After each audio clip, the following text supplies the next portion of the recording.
You used to be the chill one. You were the cool partner, the easygoing friend who didn't need constant reassurance.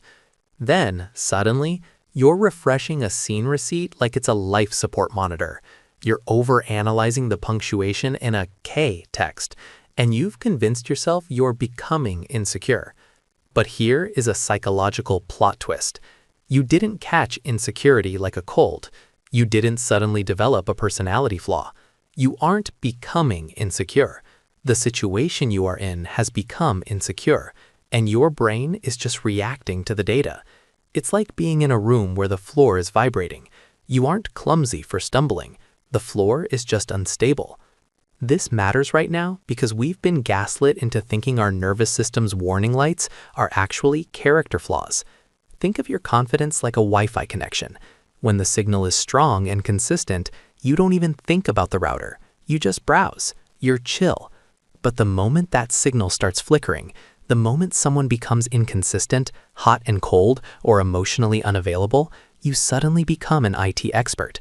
You're checking the cables, resetting the box, and staring at the lights. In psychology, this is called hypervigilance. When an environment becomes unpredictable, your brain must increase its search frequency to stay safe. It's the uncertainty paradox. The more someone pulls away, the more your brain zooms in to find a reason why. You aren't crazy. You're just experiencing a high-frequency response to low-quality data. Here is the uncomfortable truth. Your insecurity is actually a safety feature.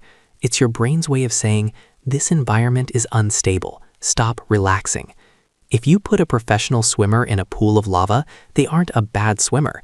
They're just in a situation that is literally impossible to swim in. Stop trying to fix your insecurity while staying in a situation that is constantly triggering it. You don't need a personality transplant. You need a more stable environment. You aren't broken. Your security guard is just doing its job. Maybe it's time to give it a better place to guard. If this script just helped your brain stop refreshing, hit that like button and subscribe for more mental hardware updates. I'll see you in the next frame.